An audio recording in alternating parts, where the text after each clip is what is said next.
welcome back to Holy Babble, where this is it's beginning to look a lot like BULLCORN Christmas edition.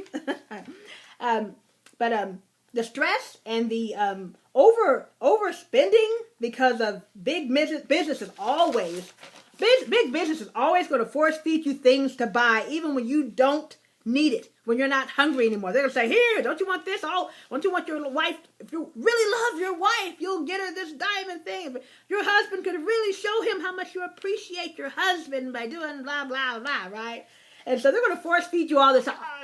Force feeding you until basically you're going to gag it up at the Goodwill drop-off box here around January through May, when you get tired of the crap that you really didn't want, or you didn't need it, or the kids have broken the toy. It's no good anymore. So yeah, Goodwill, here we come, or if you don't throw in the trash first. I think I did that. But I love homemade. I've always loved people who make homemade jellies, crochet stuff, make homemade ornaments, that kind of thing.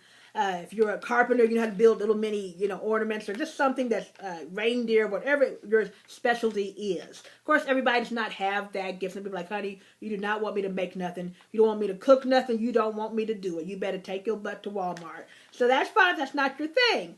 And but anyway, to me, that's really more fun than just buying commercialized stuff. But I would challenge you to jump off the runaway train and basically make Christmas your own, okay? If it's a religious holiday, and focus on the religious part. If it's just about gifts, food, then that's okay. If it's about both, but basically stop and think. You do not have to keep on doing stuff you don't want to do.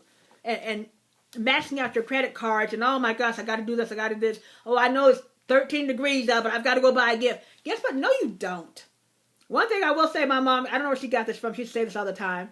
Only thing you got to do is stay black and die. I don't know if she got that from her dad or not. If you're white, stay white and die. Brown skin, stay Hispanic, Latino, and die. That's the only thing you got to do.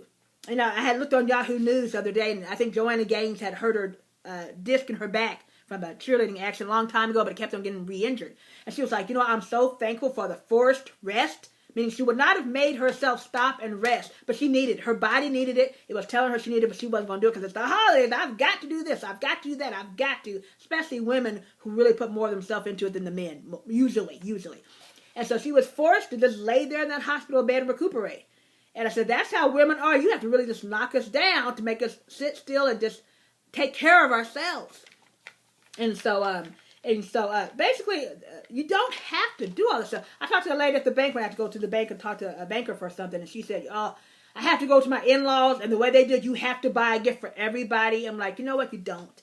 And they just had a third child. She really wanted to stay home and just have, enjoy, just basically a family Christmas, just her family. You are allowed to tell your in-laws, listen, we're not going to come see y'all this year, maybe every other year. This year we're going to stay home and just do our own thing. Or yes, we're coming, but we're not going to buy everybody a gift. We're going to buy the host a gift, the people who houses we're staying at. I'm going to bring some flowers or something, or cake, whatever. Otherwise, we're not going to buy gifts. Or we're just going to bring one little gift for the kids. We'll go to Dollar Tree or Dollar General or wherever you go, wherever you shop, if it's Dillard's, fine. That's it. And let them know, no, we're not doing it that way. We're not. Speak up for yourself and stop just going along with the runaway train.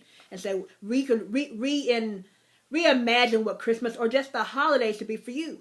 And something else I thought about, there's a lot of really religious people who do not celebrate Christmas at all. My grandparents did it, and I have people in my family who have never celebrated Christmas. And they're pretty staunch Christians. Meaning I don't go to church anymore, but I used to go to it, a lot. But I grew up, and my mom did, but some of her brothers and sisters did not with their families. And I find that interesting because maybe they kind of realize this has nothing to do with Jesus or God at all. This has nothing to do, this is just some junk that some business is made up. But if people do find that stuff fun to do, you have the right to do that too. But I think it's interesting. A lot of people say, no, we don't celebrate that. Yeah, we still go to church every year, and every Sunday, Christmas or not. But a lot of people don't. So I think it's kind of interesting too that, a lot of people, no, you can be a Christian and not celebrate Christmas. That they're not necessarily intertwined. They're maybe really two separate things. Jesus' birthday, fine, even though I think it's also interesting that we don't know when exact day Jesus was born, that we just made up December 25th. Yet, supposedly we know exactly what went on in the Garden of Eden and what was said and what was done, but we don't know all these other, other things. We don't know exactly what day Jesus was born, which came way past Adam and Eve. Yes, supposedly we know kind of almost word for word when in the garden. It almost makes you wonder if Santa Claus is not the only thing that's been made up. Could you feel me on